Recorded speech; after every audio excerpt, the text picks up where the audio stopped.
good afternoon, good evening, everyone. On behalf of the IBP Network, I'd like to welcome you to this session on the power of partnerships. My name is Sarah Mazursky, and I work at the Johns Hopkins Center for Communication Programs. I've personally been a member of the IBP Network for 14 years, and I'm so pleased to see so many familiar names, as well as several new ones joining us today. We have an exciting agenda for you. Today, we will be beginning with a panel on the power of partnerships, where we'll have representatives from IBP's founders talking about how powerful partnerships are to advancing our collective mission. From there, we'll move to a presentation where we'll talk about where IBP's been and where IBP is headed. And from there, we'll move to a presentation from you, our partners, doing what you do best, which is sharing resources and tools to help advance the field of family planning. We do have a few logistical items to note. If you need interpretation, you can choose French or English at the bottom of your screen so that you get the appropriate translation at the appropriate time. If you have questions, you can put them into the Q&A, and if we have time, we'll be able to address them. This session, as you can see, is being recorded. And lastly, if you do have a phone, please keep it handy, as we'll have an interactive part of the session where we will have an opportunity for audience response. And without further ado, I'd like to introduce the moderator for our panel. He truly needs no introduction, as he's been at the helm of innovative family planning programming for years. But please allow me to introduce Pop Guy. He serves as President Emeritus at IntraHealth International and has been a champion of IBP and family planning for decades. Pop, welcome, and over to you to introduce our panelists. Thank you so much, Sarah. Thank you for the introduction, and good morning, good evening, good afternoon, everyone. Let me just start with a few words before I introduce our panel. I think there is cause for celebration in a lot of ways, despite the difficult conditions we are all living in. We just saw the report of FP 2020, and of course, as of July, we see that 60 additional women around the globe, in the 69 focus country of the FP 2020, we have 60 million additional women who have embraced contraception. We have also a statistic I'm very proud of. We've seen a 66% increase in growth of family plan, a modern method in Africa. And these are telling, because this is really, when we talk about partnership, that's what we want to focus on, is what it's going to lead to. Clearly, we're here today to celebrate the IBP. And because it has been instrumental in this progress that we are witnessing and that we're going to be hearing from our illustrious panel today. I want to say a few words about partnership, which, as we know, represents goal number 17 in the SDG. We are all called, regardless of the sector that we work in development, to find ways to do better in partnership. It is very clear that we have some new challenges that is going to require for us to do better in partnership. IBP indeed has been a critical methodology, a critical approach to get us together to continue our learning. So as we go through this panel, I would like to invite us to also be thinking about what is it that we're going to keep, what is it that we're going to change, what is it that we're going to improve on, because we have some new challenges and some opportunities. One thing I would say about the challenges, the biggest one, thanks to COVID, unfortunately, is maintaining the gains that we have made. I also, unfortunately, we have to find ways to broaden the tent, because one of the big obstacles we have moving forward is still the people who are not convinced, people who are not nodding when we what we say. We need to broaden the tent and bring at the table, find ways to convince those people who are not convinced. And among the new opportunities, of course, we have youth and investing in young people. We've got technology, and we've got an array of new players who have embraced the field of development, especially our friends, social entrepreneurs, and so forth. So, and also all of us now have to work in a new world with new realities. The conversation about systemic racism in the United States, broad global conversation on decolonizing global health are a reality and has created a new platform for us to be thinking partnership. So I'm going to introduce our first panelist, but I just wanted to invite our panelists as they make their remarks to also be thinking about this, because our new agenda is really one of acceleration, because we cannot afford to take how long the have taken where we are. I think with what's here in terms of resources, in terms of technology, should allow us to make progress. So I think we should dare to commit to rapid acceleration of the progress so we can leverage all these opportunities that are here. We've got, as I said, an illustrious panel today. And I'm going to start by introducing our first panel, Jan Askew. Jan is the director of WHO's Department of Sexual and Reproductive Health and Research, which includes UNDP, UNFPA, UNICEF, WHO, World Bank Special Programs of Research Training in Human Reproduction.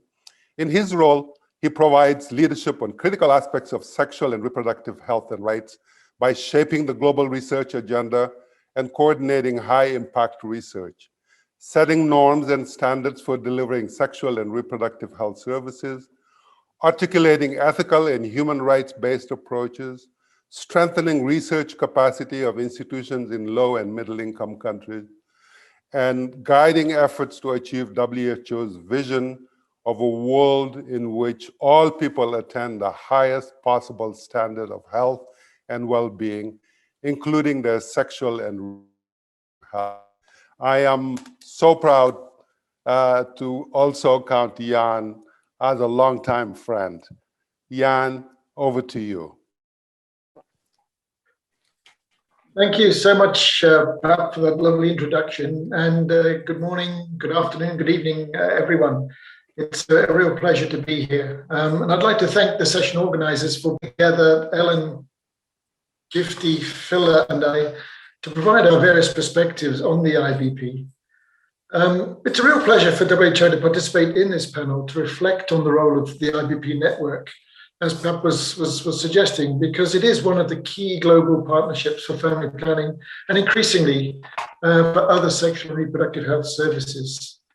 Having been among those involved with IBP since its inception, I've been able to witness firsthand its remarkable growth and resilience over the years, demonstrating the clear need for the truly global partnership.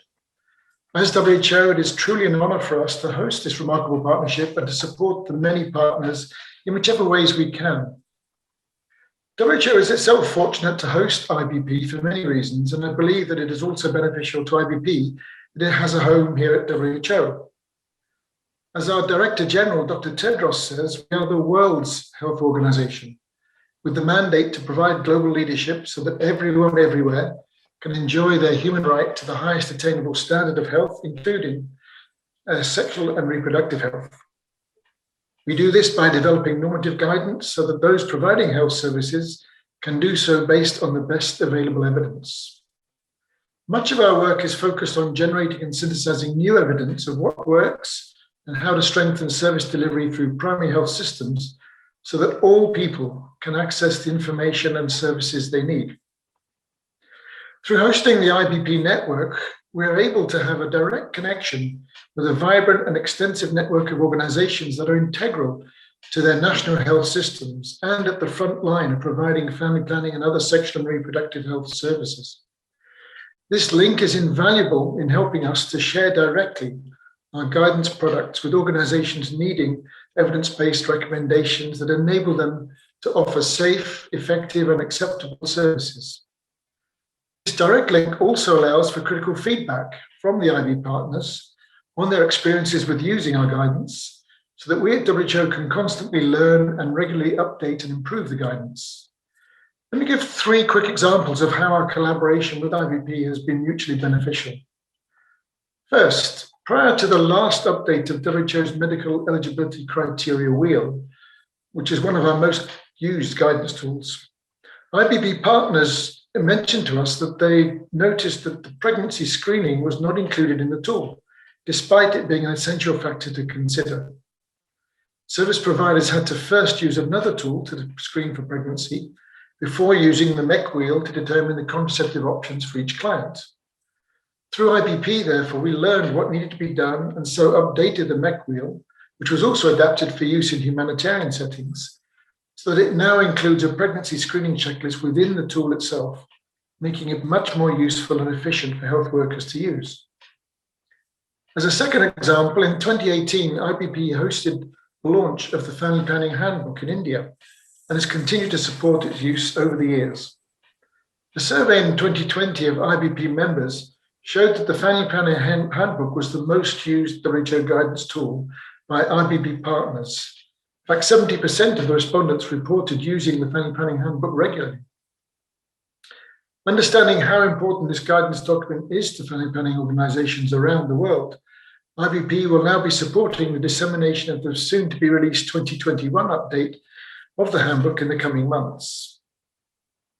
Thirdly, feedback from IBP partners has told us that some were having difficulties in applying WHO's guidelines to country-specific programmatic practices and interventions. In 2020, IBP finalized a matrix tool to illustrate how the WHO guidelines can be used practically to design and implement specific family planning interventions, such as the high-impact practices. Matrix provides suggestions for how the HIPs, as they're known, and the WHO guidelines and derivative tools can be used together for advocacy, program design, as a provider reference, and during training. IBP, as you may be aware, has just launched the tool in December and will host a series of additional dissemination activities throughout 2021. So in conclusion, for WHO, this partnership with IBP is crucial for reaching and directly interacting with the intended audiences for our guidance. It also provides a unique and two-way communication channel for exchanging evidence and experience. This certainly benefits WHO, and we feel also benefits IBP's partners. This is why we continue to engage and strengthen our work with IBP and are delighted to continue to host this critically important network. Thanks very much, and back to you, Pat. Thank you, Ian. Was having a little technical difficulties, but we'll go ahead and introduce our second panelist, which is Gifty Adiko. Gifty is chief of the Commodity Security Branch of the technical division of UNFPA, providing technical leadership and strategic directions for UNFPA on family planning and reproductive health commodity security. Gifty is a medical doctor with specialization in public health, focusing on reproductive health and family planning in developing countries. Her over 20 years of experience has primarily been dedicated to working with governments and development partners to set strategic priorities in sexual and reproductive health and family planning, and on strengthening health systems to meet the needs of the most vulnerable population. Gifty, over to you. Thank you, Pap. Hello, colleagues and friends. Wherever you may be, good morning, good afternoon, good evening. Dear colleagues and friends, to achieve the 2030 agenda of universal access to sexual and reproductive health, it is crucial that we draw from, learn, and build on best practices. As a founding member of IBP, UNFPA is proud to celebrate 20 years of knowledge sharing and collaboration in pursuit of our common goal of improved reproductive health. Congratulations to all the many partners involved in this initiative. As you've just heard from the examples Ian shared, IBP has helped bridge the gap between evidence and guidance generated at the global level and the use of that knowledge to improve family planning outcomes on the ground. Importantly, IBP has also helped create a platform for field-based implementers to feed back their experience and learning into shaping guidance and defining high-impact practices. Just one example among many that we would like to share is the virtual discussion hosted by the IBP Knowledge Gateway with field-based implementers, including organizations of persons with disabilities. And yes, IBP was holding virtual discussions and consultations even well before COVID-19, as you would all recall. Inputs from the discussions helped shape the first WHO and UNFPA guidance notes on promoting sexual reproductive health for persons with disabilities, published in 2008. The inputs of IBP members not only helped identify how existing services can usually be easily adapted to accommodate persons with disabilities, but also how crucial it is to engage persons with disabilities within program design and monitoring. These are all principles that have been built upon as we adapt and develop guidance and accelerate programming to ensure that no one is left behind, and that progress towards the 2030 Agenda for Sustainable Development is inclusive and upholds rights. A key to the success of IBP as a global network has been its ability to evolve and adapt to the changing landscape of family planning. UNFPA is pleased to be supporting efforts towards greater engagement of civil society, particularly at regional and national level in this initiative. In 2019, UNFPA's Eastern Europe and Central Asia Regional Office was the host of a regional IBP partners meeting in Istanbul. 70 participants from over 40 different organizations from West and Central Africa and across Europe convened to discuss experiences, tools, and resources about sexual reproductive health and rights programming across the humanitarian and development nexus. By engaging local NGO partners in this meeting, we were able to hear from those working on the ground in Georgia, Lebanon, Syria, and Ukraine. They reminded us that transitioning from post-conflict or emergency settings to integrating into more stable health systems is not new, but rather an existing part of many country programs. These insights proved critical in informing the meeting outcome document, the 10 key issues to consider when programming across the humanitarian development nexus. These priorities have also been reflected in UNFPA's 2021 humanitarian action. And in this action document, we are also calling for more investments in local women-led organizations and youth organizations that work as frontline responders and change makers. Because we realize that prioritizing local engagement to develop solutions that are locally owned supports response to the SRH needs of populations that are affected by crisis.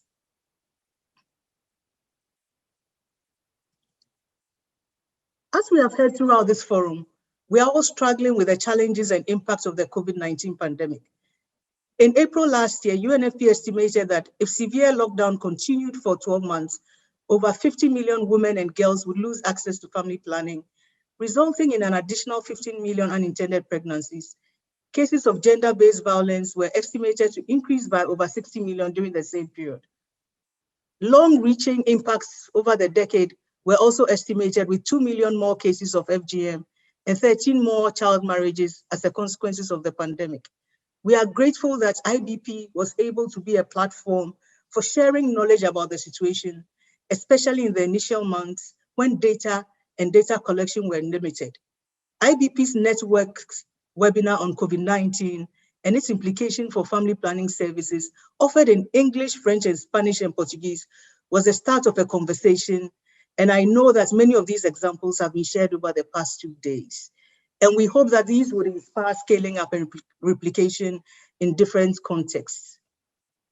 As many of you know, At UNFPA, we have set in motion a strategic effort to achieve transformational results by 2030 in reducing unmet need for family planning, preventing maternal deaths, and gender-based violence and harmful practices. These transformational results are cornerstones for achieving the 2030 Sustainable Development Agenda and for realizing the ICPD Program of Action. But no one organization can do this alone. We need a multi-sectoral, people-centered, human rights-based, and evidence-based approach, identifying and reaching those who are furthest left behind, including adolescents, persons with disabilities, indigenous people, those facing humanitarian crisis, those with less education and lower incomes, and ensuring that everyone can fulfill their right to reproductive health. Stronger partnerships and coordination will improve reproductive health service delivery, capacity development, and supply chains. We're also pleased to share that in January, we launched a new phase of our UNFPA Supplies Thematic Fund, and this time, in recognition of the strength of partnerships, we are calling it the UNFPA Supplies Partnership. And this partnership will be guided by a strengthened governance model, which will foster shared decision-making with mutual accountability for results. At UNFPA, we look forward to further strengthening regional and country collaboration through IBP to push the boundaries in terms of innovation and scaling up and supporting, especially South-South learning. Thank you so much.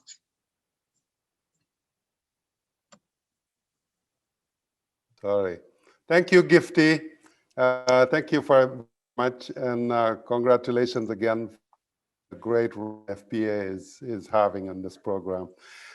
Our next panelist really should represent an organization that, of course, need no introduction, because we all know the great role USAID has had on my own organization, IntraHealth, and in this field in general.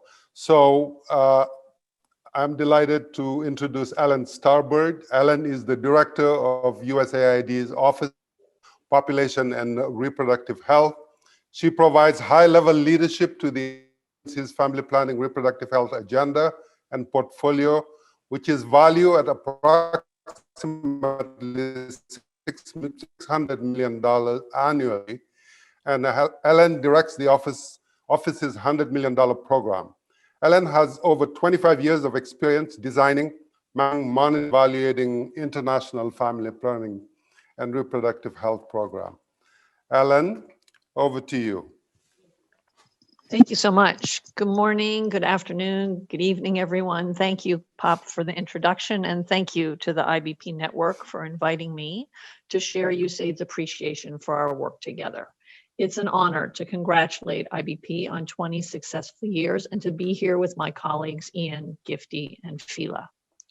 As the world's largest donor in family planning and reproductive health, USAID recognizes the critical importance of partnership. You're going to hear this word a lot over the course of this webinar, and we are a proud founding member of the IBP Network. IBP has been instrumental in bringing together diverse partners with varying perspectives to advance evidence-based SRH programming and guidelines. USAID and IBP have a shared vision to promote, elevate, and sustain local partnerships.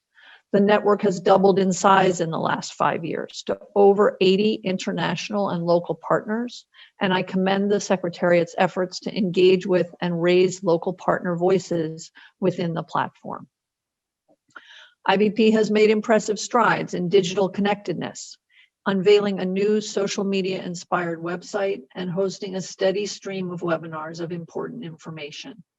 These initiatives have benefited family planning and the reproductive health community tremendously during ordinary times, and even more so during the current COVID-19 pandemic.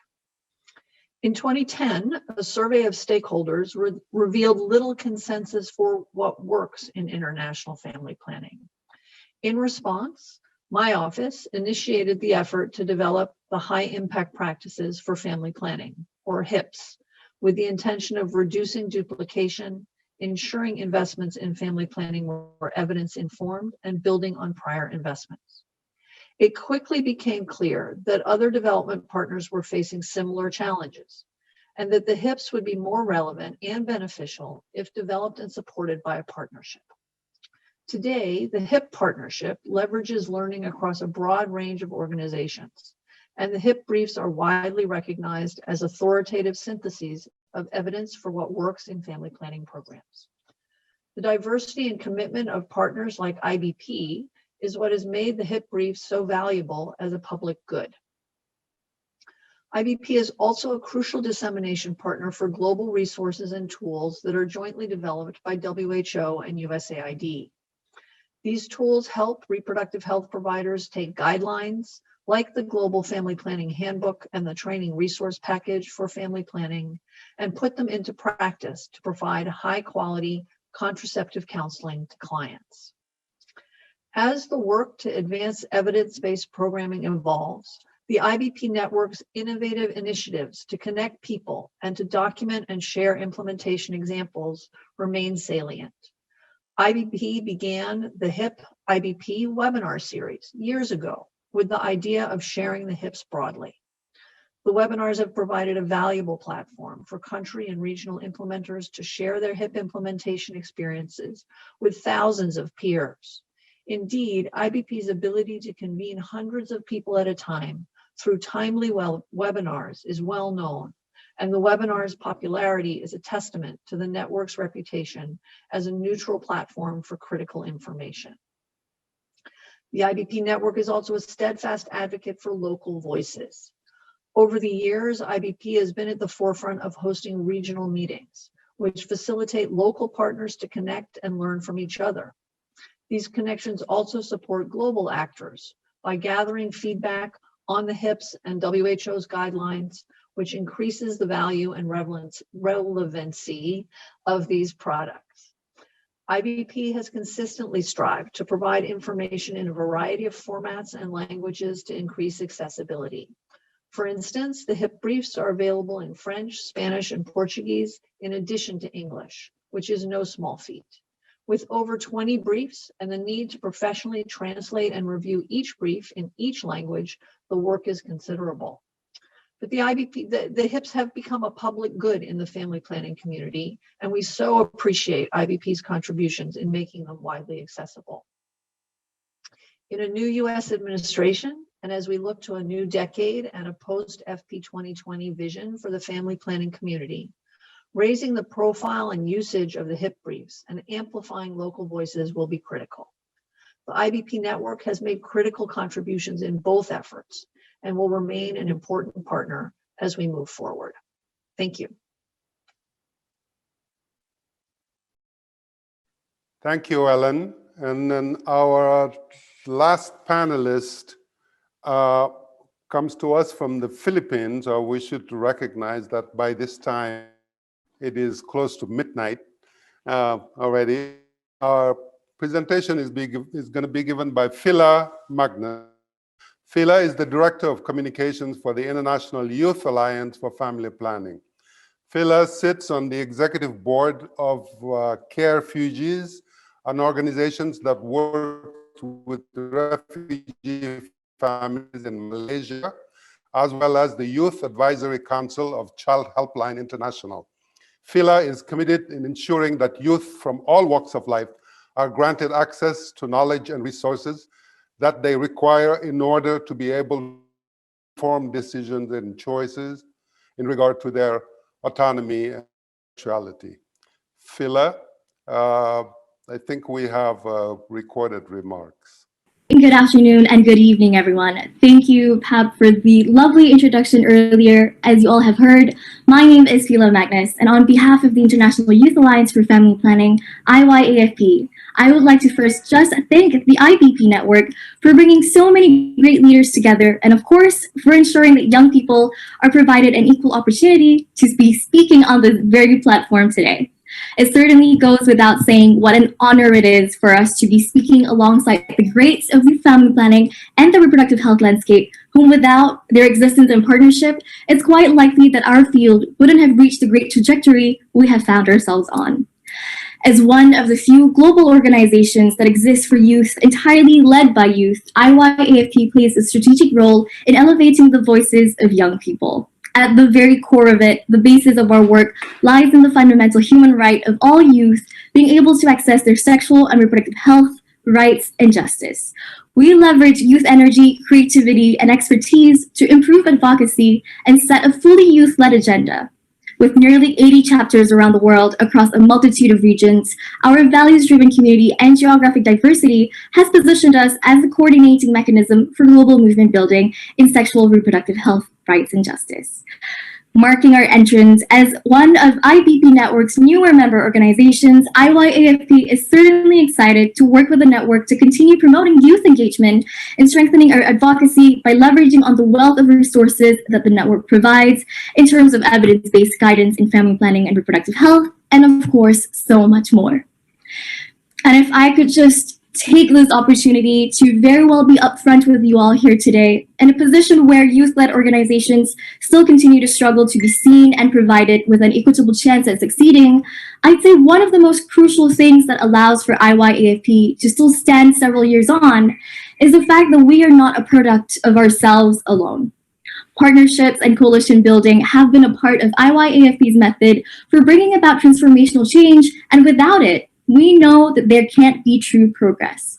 Take, for example, our partnership with the Population Reference Bureau, PRB, that has led to our success of our Empowering Evidence-Driven Advocacy project that it's now in its 4th year, where we're now shifting to centering around sustaining efforts of improving the implementation of existing family planning policies, especially for those that support youth access to and usage of contraception, as well as to generate new funding and policy commitments for family planning in response to evidence-driven advocacy in 5 countries across Africa. Whilst we take pride in the excellence of our youth, we know we wouldn't be where we are today without the support of our partner. The reason as to why our network and the partners we have on the ground are so varied and diversified is because we have grown to understand that the nuances of expertise and needs of the global health, and by extension, the sexual reproductive health and rights and justice field, is not something that can be addressed via a generalized approach. No one-sized shoe will ever fit all. If there is one thing I'd implore for you all to remember, it's this. The work that we do is not a competition. Each and every one of us and the very many organizations and movements we represent, we each have our own set of expertise, strengths, and priorities, and yet not one of us are without faults or flaws or are equipped with tricks to never fail. So what exactly is the answer? Well, what greater success can there be than to have partners that fill in the gaps that we're unable to fill ourselves? It's no secret that many of us may very well be under-resourced and are likely competing for the same channels of funding, especially in times of the pandemic, where global priorities have shifted. But imagine how much greater our impacts would be if we could rely, work, and collaborate with each other. We may all have different paths that we take, but our destinations at the end of it are very much the same. We all want a better future, a better reality, and a better world for everyone, everywhere. In a new world where connection and change is no longer what it used to be, the IBP Network provides us all with a continued opportunity to connect the dots and the ability to embrace lessons that will allow for us to propel further in the great work that we all do. IYFP has much to offer in informing and leading the work of IBP moving forward, and we are certainly keen to play a key role in the new structure and governance of the network. And so, I'd say let's leverage on platforms that the likes of the IBP network has provided us with and utilize it for the benefit of us all. Thank you. Thank you, Fila. And thank you all of our panelists. Unfortunately, the organizers informed me that we kind of ran out of time. We're gonna have to probably conclude. But I just wanted to, again, in ways of concluding, again, congratulate the IBP for indeed 20 plus years maybe of wonderful. I think to me, the IBP actually represent of generating public good. So thank you for all the great public goods you have created. And it takes special people to have and sustain such commitment, and the commitment to this platform from way back. Those of us who've been there at the beginning remember the MAC initiative with Jim Shelton and others. So thank you for carrying on. In fact, this is so time that we can continue to use this platform. And as I said at the beginning, the question and the agenda is how do we accelerate progress so that we can get faster to the last mile, which is our common preoccupation. So thank you, Sarah, and over to you. Thank you, Pop, and thank you to all of our panelists as well. It was wonderful to hear your unique perspectives on partnerships, so thank you for joining us today. Next, I would like to turn it over to Dr. Nandita Thate, who is the head of the IBP Secretariat based at WHO and lead of the IBP Network. Nandita, over to you. Great. Hi, everyone. Thank you, Sarah. And thank you to our esteemed panelists for your insightful perspectives on IBP as we celebrate 20 years of this unique partnership. As Sarah mentioned, I'm Nandita Thate, and I lead the IBP Network Secretariat with my colleagues Ados May and Carolyn Ekman. We are thrilled to be hosting this session today with so many of our fabulous IBP partners. Many of you are very familiar with IBP, but we do have a lot of new participants with us. So I'm going to just share a brief overview of the network, including some of our more recent updates. Next. So imagine the world 20 years ago, long before Facebook, Twitter, social media. There was no video streaming, no WhatsApp, no Amazon Prime, and before knowledge management was an official university degree. Colleagues at WHO, USAID, and UNFPA were struggling with some common challenges. Guidelines were being published, but weren't being used consistently at a program level.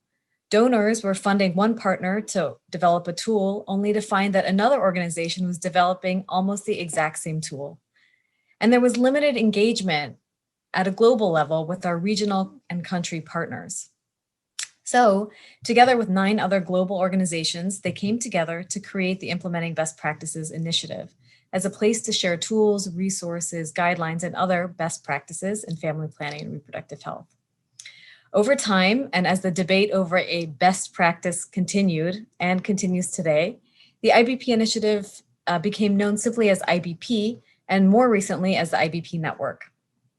We have continued to strengthen our partnership to include a diversity of stakeholders from ministries of health, academic institutions, international NGOs, and local civil society organizations to exchange evidence and support family planning and reproductive health programming. The Secretariat continues to be housed at WHO, which not only allows our partners direct access to the most updated guidelines and research, but also provides an important neutral platform for partners to convene. And thanks to our partners, especially USAID, WHO, and UNFPA, we've been able to sustain this partnership for 20 years. And much of our work, including the various communities of practice and tools that have been developed, have lasted beyond the life of any one administration, project, or funding cycle. Next. The timeline that we created showcases some key activities over the past 20 years, and we'll include a link in the chat so you can download it directly. I just want to highlight a couple of things. Starting in 2000, IBP organized regional workshops to mobilize country-level stakeholders. These regional workshops would be something that IBP would continue to do throughout the years, and others would also soon adopt for engaging partners for change. In 2009, IBP, along with the Gates Institute and partners, helped conceptualize the first ICFP conference in Uganda and actually organized the first implementation track. Since then, we have been honored and proud to be a key part of the ICFP conferences and look forward to many more in the future.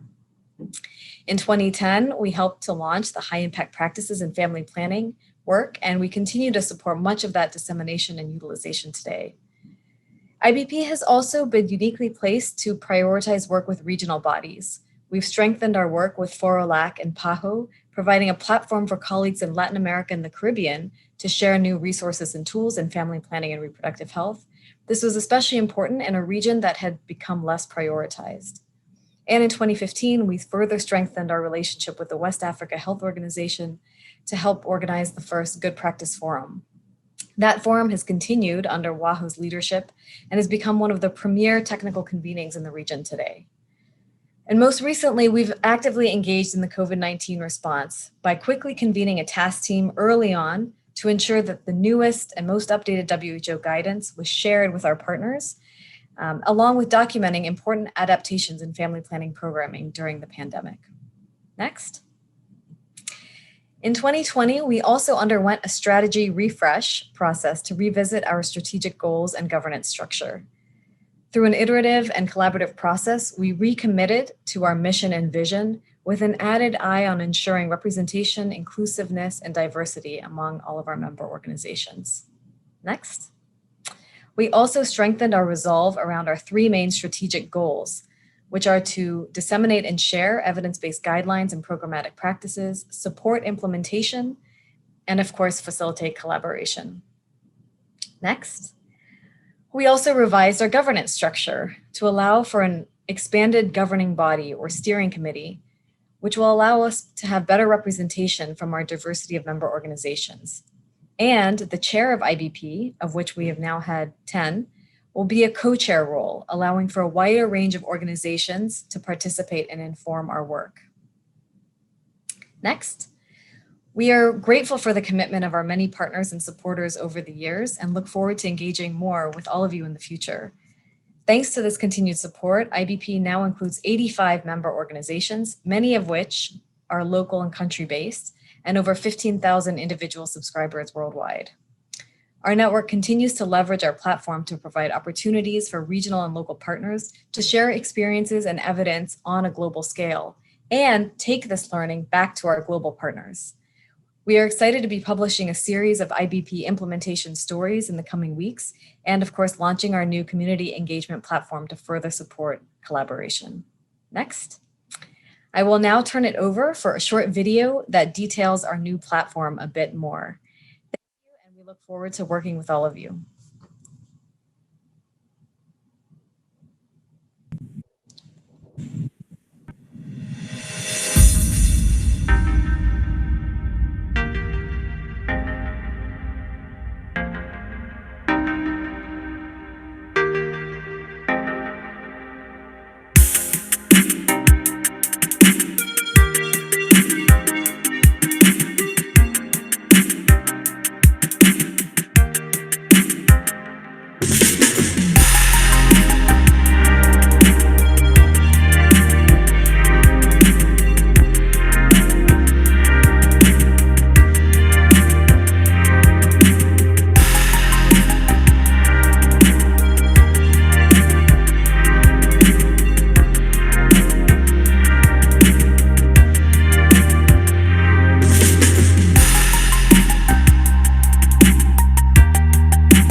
Thank you, Nandita.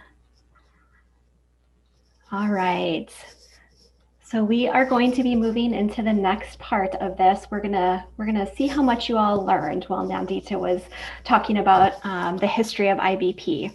If everyone can pull out their phone and open a browser and go to menti.com, menti.com, and enter the code 8200992 when you get there.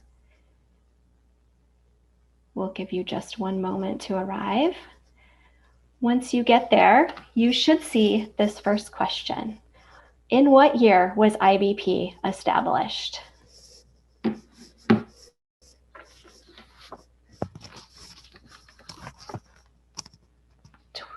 The year 2000 is heavily in the lead.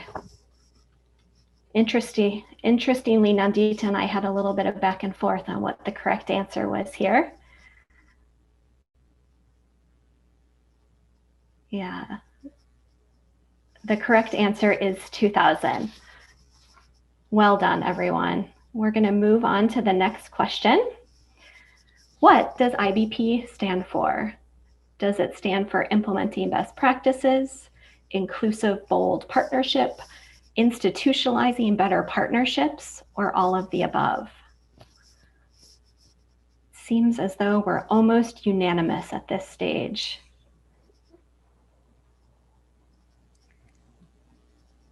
Except I'm guessing Nandita just chose all of these. Thanks, Sarah.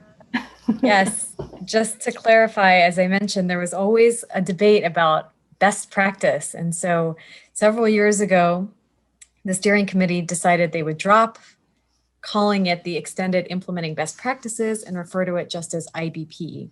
But we thought, why limit it to just implementing best practices? Since we're all about creativity and partnership, we thought we would come up with some other ways to define IBP, including institutionalizing better partnerships, inclusive, bold partnerships, and whatever else you may decide. So we encourage you to be creative as you think about IBP.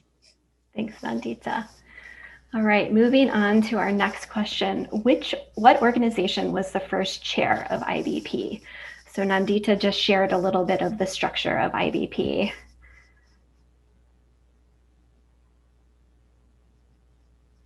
It's fun to see these lines going back and forth.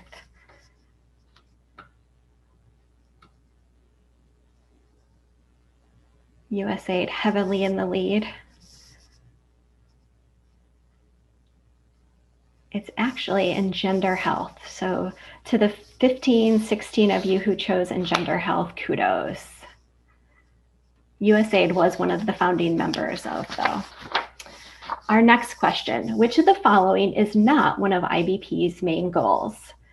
Increase access to global guidelines, support implementation and documentation, develop biomedical technologies, facilitate collaboration and partnership. All right, what I'm getting from this is everyone is really good listeners on this session today. That is the correct answers. IBP does not focus on developing biomedical technologies. Well done, everyone. All right, Nandita also spoke to this. In 2000, when IBP first started, how many member organizations did IBP have? 20 years ago, how many did we have? 12 is in the lead, with 16 coming up behind it. Yes, the correct answer is 12. Now, currently in 2021, how many member organizations does IBP currently have?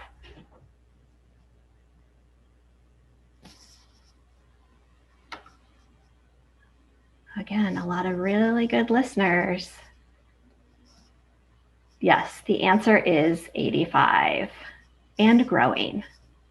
Many of those in the last several years have also, we've seen a large increase in the number of local partners joining IBP as well, which is fantastic. All right, next. Which global convening of public health professionals did IBP help conceptualize? Women Deliver, ICFP, the Global Health Mini University, or the ever popular Family Planning Palooza.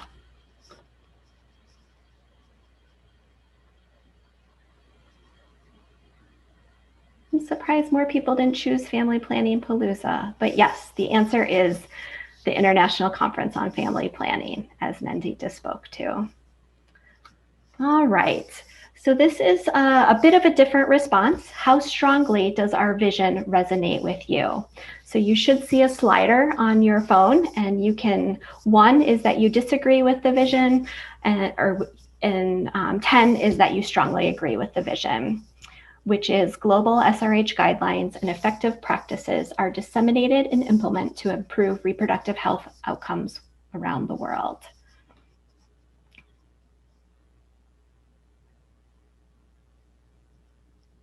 And it looks like for the most part, this resonates with most people in this session, which should not be a surprise because I think many of our organizations have similar visions.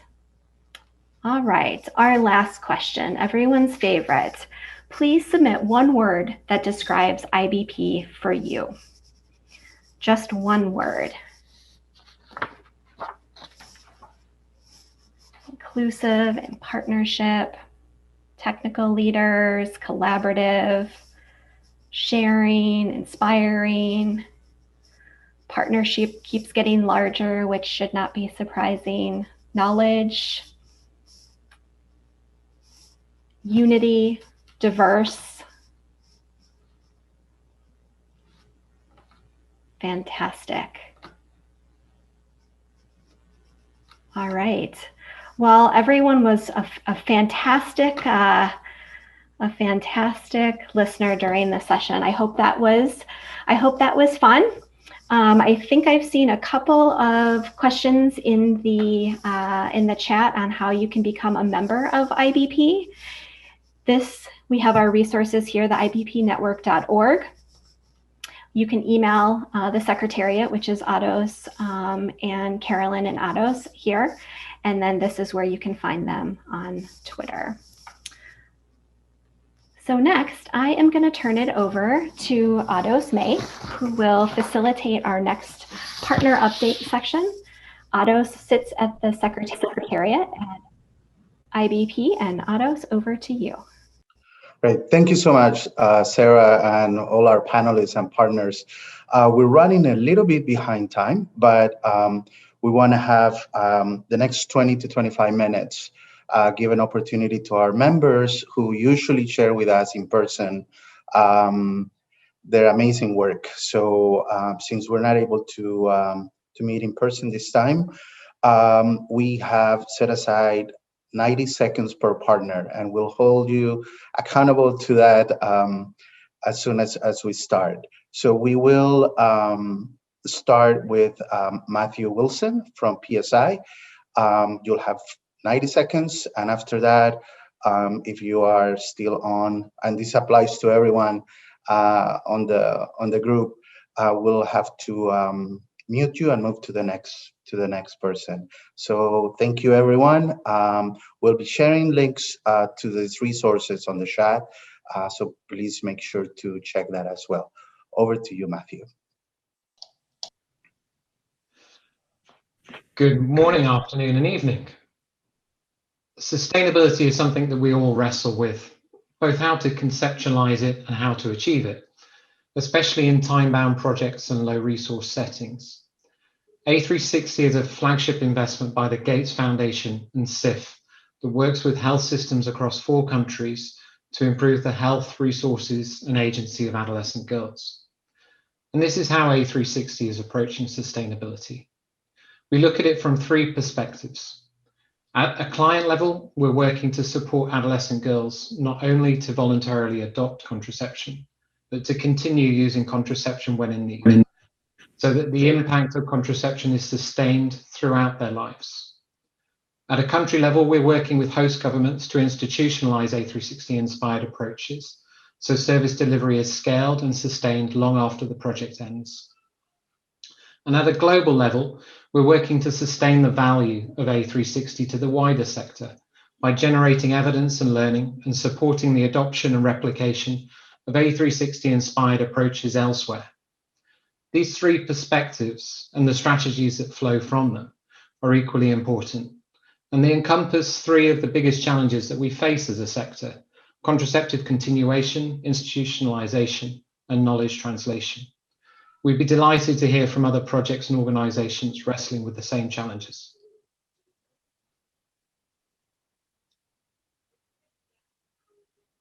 Thank you so much, Matthew. Over to you, Caitlin.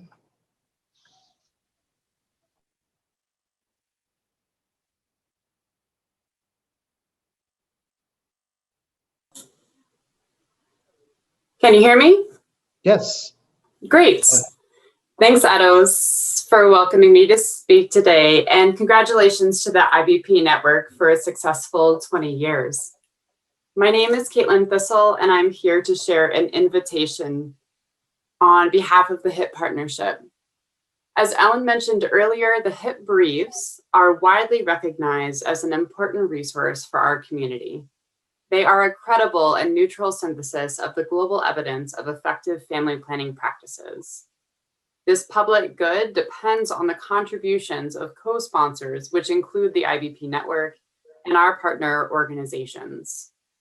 HIP partners play a critical role in the development, review, and dissemination of HIP briefs. We're now looking for new partners who work in family planning and reproductive health, and joining is simple. HIP partners enjoy benefits such as the ability to network with other organizations in the partnership, opportunities to serve as and alongside technical experts who keep HIP briefs up to date, global visibility on the HIP website, which had nearly 80,000 visitors last year, and up-to-date access to HIP information through a quarterly newsletter. HIP partners are invited to attend annual partners meetings to contribute to priorities over the next year. Our next HIP partners meeting is scheduled for April 15th, so if you're interested in joining, contact us today at fpHighImpactPractices.org/contact. Back to you, Ados. Thank you, Caitlin. Over to you, Elizabeth.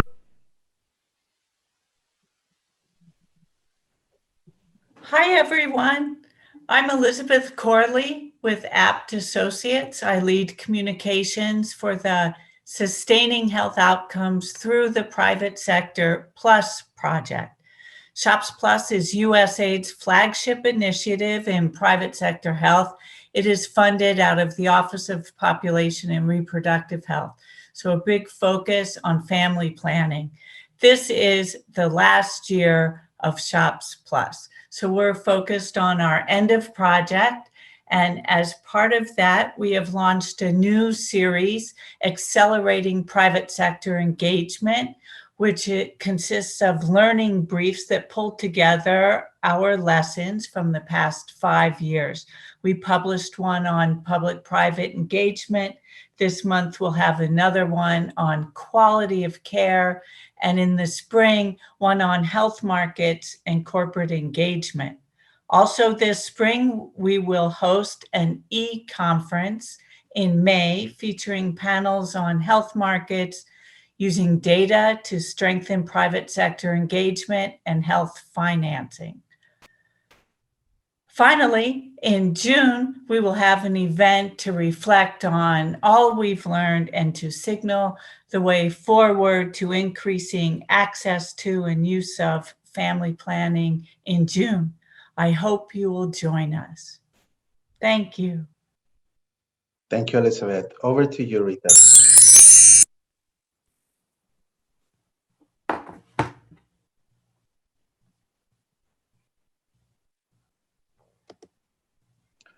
Rita, are you there? Sorry, I was muted and I didn't know, sorry. Can you hear me now? Yes, please go ahead. Yes, okay.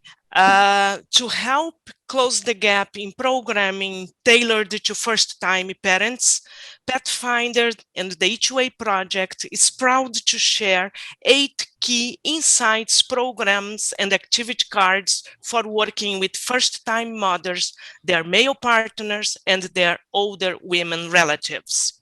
So, what is different about this approach? Our package of insights offers a roadmap for influencing multiple generations through one program. We engaged with a diverse group of stakeholders, including influential male partners and mothers-in-law, and we addressed specific moments where interventions can make the greatest impact, not only for the FTP's health, but also for the well-being of the next generation. No matter where you plan to implement an FTP program or in what programmatic context, those insights should provide you with useful information as you design and implement your program. Over to you, Ados.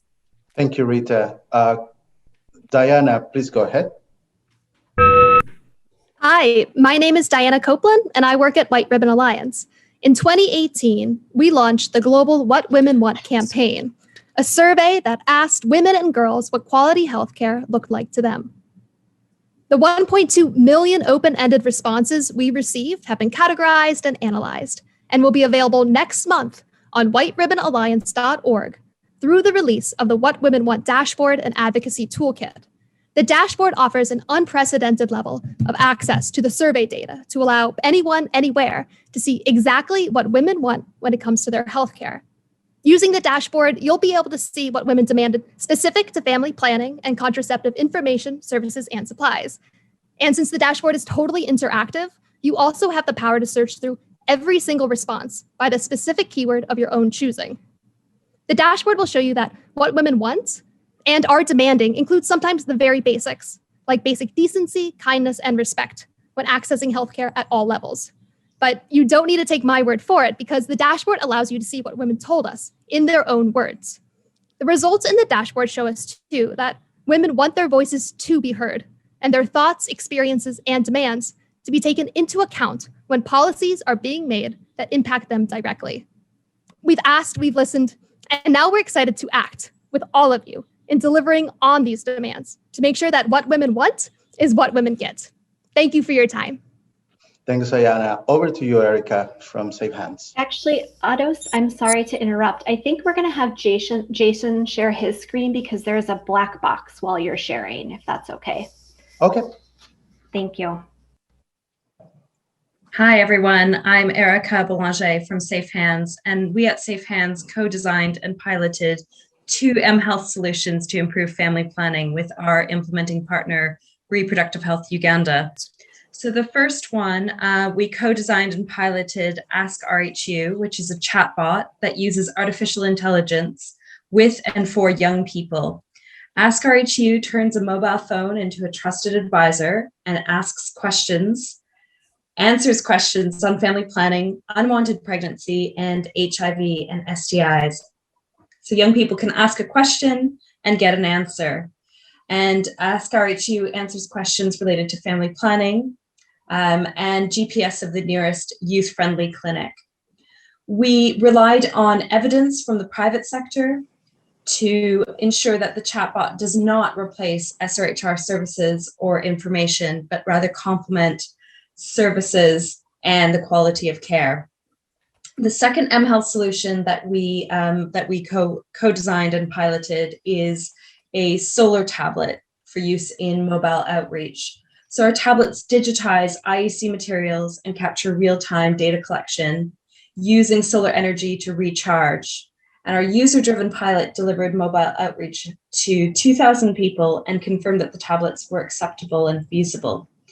In 2021, we are incorporating user feedback with an aim to implement across Uganda. And we'd be delighted to hear from other organizations that are developing and piloting similar mHealth solutions. Thank you. Thanks, Erica. Over to you, Sarah. All right, next slide, please.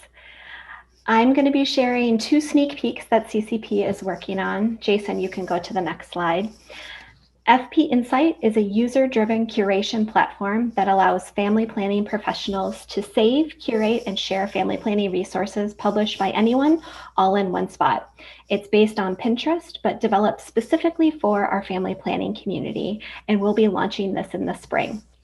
Second, Pathways is a discussion and prompt-based tool designed to facilitate insightful conversation between young people and family planning providers to ultimately equip providers to provide more empathetic and adapted family planning counseling to young people. And this will also be available in the spring through Breakthrough Action. Thank you. Thank you, Sarah. Marilyn from WHO, go ahead. Thank you, Addis. WHO is pleased to share 2 new chapters to accompany the current global handbook. If you could show the slide, please. Perfect.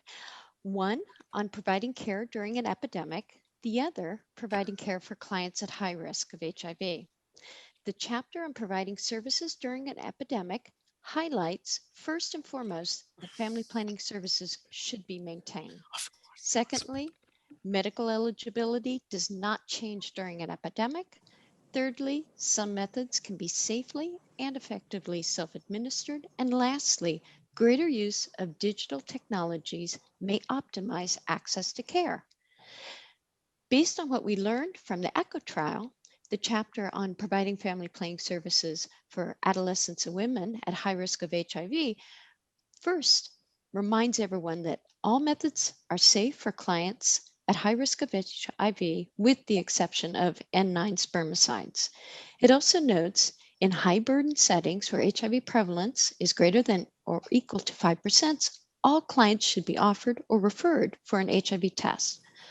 For clients in low and medium burden settings, providers should give information to help the clients determine if they are at high risk of HIV and need a test. PrEP can be safely taken with all family planning methods. Condoms are the only method for dual protection against HIV, STIs, and unintended pregnancies, and that testing male partners for HIV has benefits for both women and men.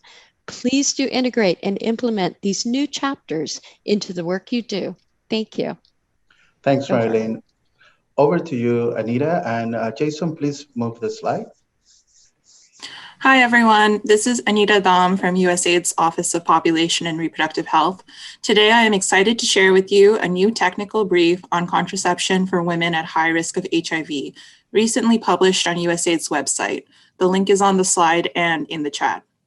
This technical update is a direct result of the epidemiological evidence that emerged from the ECHO trial and the 2019 WHO revised guidance regarding the use of contraception by women at high risk of HIV. In conjunction with the latest evidence and guidance, this brief clearly states that women at high risk of acquiring HIV can use all methods of contraception without any restriction. This brief can be used at the global and country levels by family planning and HIV program managers and technical staff in the United States government, any ministries of health, national policymakers, and implementing organizations. Programmatic implications in the United States government response are also highlighted in this technical update, emphasizing priorities to continue dissemination of revised guidelines, improving method choice, and strengthening HIV prevention, including FP-HIV integration in settings with high HIV prevalence. This brief was produced by PEPFAR's implementing agencies and the USAID Office of Population and Reproductive Health. We hope this resource will be helpful to many moving forward, and thank you to the IBP Secretariat for the opportunity to highlight this key resource. Back to you, Ados. Thanks, Anita. Next slide. Welcome, Sarah Boateng. Hi, thank you, everyone. Hi, everyone. My name's Sarah, and I'm the founder of IGEA Enterprise, which is an NGO that aims to advocate for the investment into the quality education of girls living in rural communities within Africa. My mum grew up in rural Ghana and left school at the age of 12 years old to go and sell oranges on the side of the road. This was due to her experiencing period poverty and missed out on too much school to catch up. When I moved to Ghana in 2016, I saw the exact same thing affecting my mum 50 years ago happening to girls in rural communities. So I designed Menstruate and Educate, which aims to support girls to be able to attend school whilst on their period. We provide reusable period pads that last for up to 2 years to support girls to do this. From the implementation of this project, we've seen girls' monthly attendance at school increase and also their confidence at school. We also designed community workshops to community leaders, parents and teachers to be able to support them with knowing the importance of menstruation and how it impacts their girls' education. This year, we're going to be expanding to support over 500 girls in 5 new communities and deliver workshops to about 1,000 community leaders and members. We're always looking for people to partner and collaborate with, so please do get in contact on the website or email me or find me on LinkedIn. Thank you. Thanks, Sarah. And unfortunately, I don't see our next panelist from Hesperian Health Guides. So we'll move to Christina Puig. Hello, thank you. Yeah, my name is Christina Puig and I'm with the European Consortium for Emergency Contraception. In most European countries, we have 2 oral postcoital contraceptive methods directly available in community pharmacies, the newest ulipristal acetate and the levonorgestrel emergency contraception pill. In 2019, the European Consortium and UACT, we got together and launched a participatory survey. We visit pharmacies and asked about easy products offer, price, storage and placement, age and sex restrictions. The report we share here today presents the findings from 5 countries, Andorra, Bosnia-Herzegovina, Malta, Spain, and Sweden. Our sample is limited, but our main conclusion is that access to the highest standard of care in postcoital contraception remains uneven within and among countries, and that important differences persist. We propose a few measures to respond to this. The first one is to reclassify easy pills so that they can be sold without pharmacy supervision, to develop regional standards or guidance for easy dispensing, which detail what includes and should be included and excluded in an easy consultation, and to make these standards publicly available so that individuals are empowered to demand an interactions with pharmacy staff that is geared towards helping him or her make a choice on postcoital contraception rather than being told what to buy. We hope to do advocacy work based on this report in the coming year. Thank you for your attention. Thanks, Christina. And we'll skip Population Media Center and go to Engender Health. Yes, this is Candace Liu representing Engender Health, who is proud to be the first chair as well as the current chair of IBP. We want to take this opportunity to introduce the new launch of our new program called Momentum Safe Surgery in Family Planning and Obstetrics. Its technical focus areas include surgical obstetrical care, mainly cesarean section delivery, as well as post-peripartum hysterectomy. It will also focus on obstetric as well as iatrogenic fistula, voluntary long-acting reversible contraceptives, and voluntary permanent methods, including vasectomy and tubal ligation. Our partners include Intro Health, Johns Hopkins CCP, and the London School of Hygiene. The program is based on a theory of change that cross-cutting barriers often limit safe surgery, and that these barriers include barriers within the community, barriers within health facilities, barriers within health systems and institutions, and barriers in knowing how to gain access to data and to use that data. We look forward to, in the future, to sharing some of our findings, and thank you for this opportunity.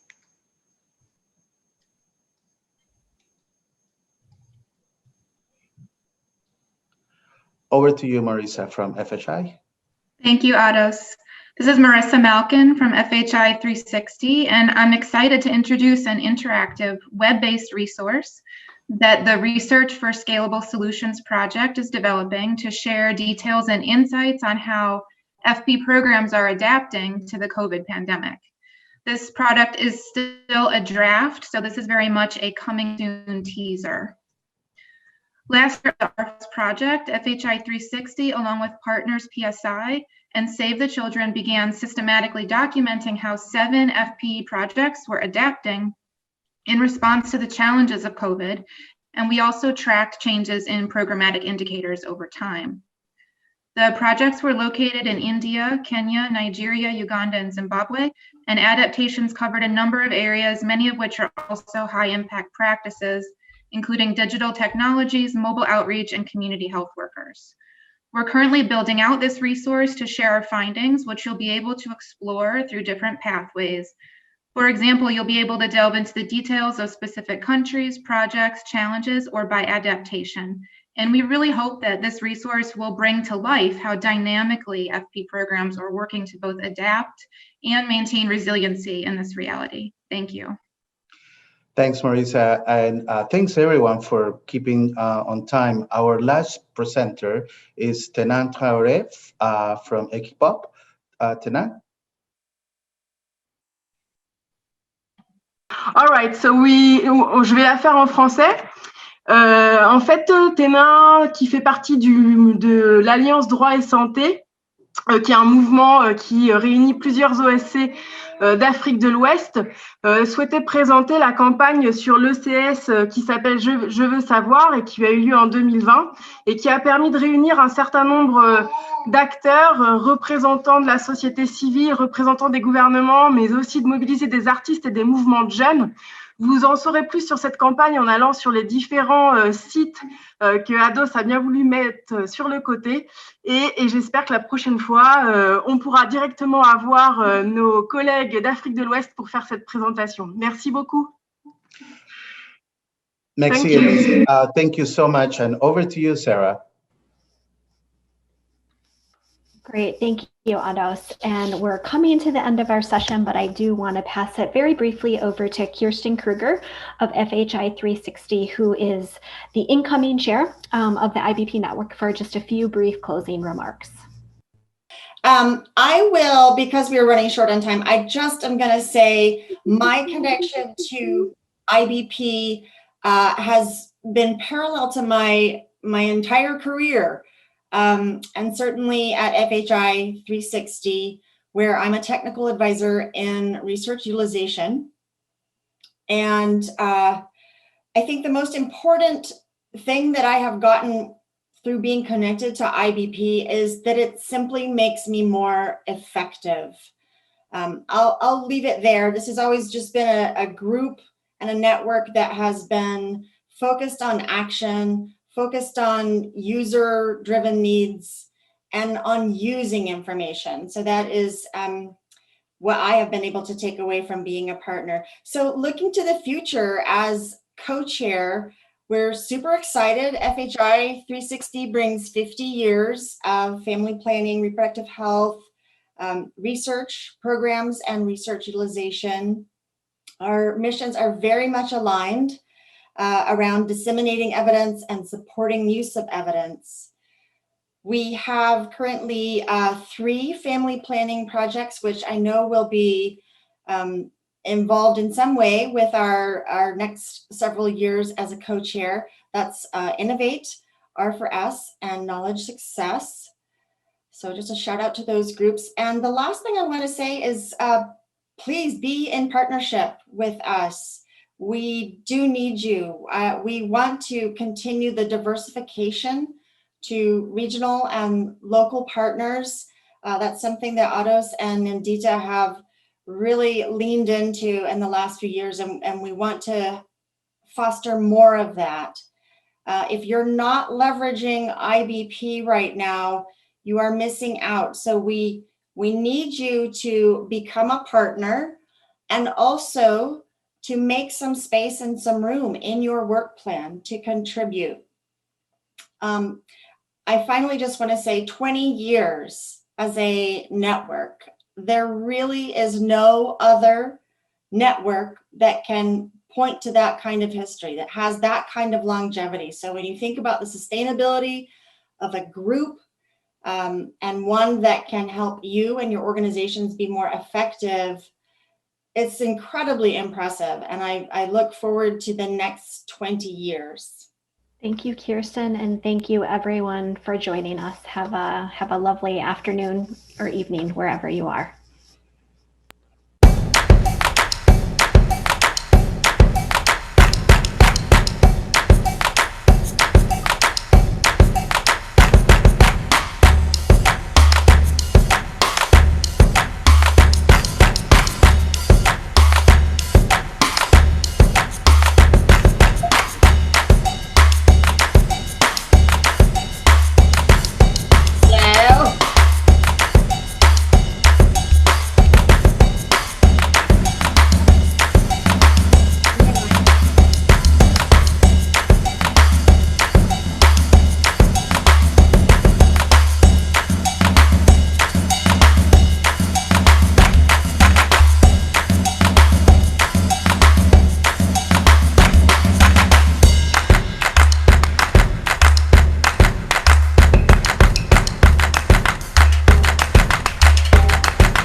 power to be seen across the world. We're not the future, we're the present. Invest in us and you will see the world is changing. Because our bodies and the future we hold it. We want for you to see that everybody can win. Could it be education or contraception? Everyone will always be here to sing. We are family and we are planning to go around the world telling everyone that we demand a voice. We are family and we are planning to go around the world telling everyone that we demand a choice. We on the ground in every area. We're the ones to make a world a better place. We want the best, we want the way. And there's something for a future so bright. Because our bodies and the future we holding. We want for you to see that everybody can win. Could it be education or contraception? Cause the boys we always be fine. We are family and we are planning to go around the world telling everyone that we demand a voice. We are family and we are planning to go around the world telling everyone that we demand a choice. We gon' climb up and then rise up. Won't keep our eyes shut, we ain't got enough. I know you tired of seeing things the same way, but in time you realize that things change. We the demographic dividend. You see the work that we putting in. I'ma stay true to me and use my opportunity to show you how to build a community with unity. உன் வாழ்வு உந்தன் கையில், எதிர்காலம் உன் கண் முன்னில். மனதையும் உடலையும் பாதுகாப்பாய். வேண்டும் வேண்டாம் என்று சொல்ல உனக்கு மட்டும் உரிமை உண்டு. தேவையில்லா குழப்பம் நீக்க வெவ்வேறு பல வழிகளும் உண்டு. உதவக்கரங்கள் உண்டு, முன் வந்து சொல்வாய் இன்று. உதவக்கரங்கள் உண்டு, நீ முன் வந்து சொல்வாய் இன்று. இன்றே முடிவு செய், உடல் நலத்தை உயர்த்தி வை. இன்றே முடிவு செய், உடல் நலத்தை நீயும் உயர்த்தி வை. Because our bodies and the future we hold. We want for you to see that everybody can win. Could it be education or contraception? Girls and boys will always be fine. We are family and we are planning to go around the world telling everyone that we demand a voice.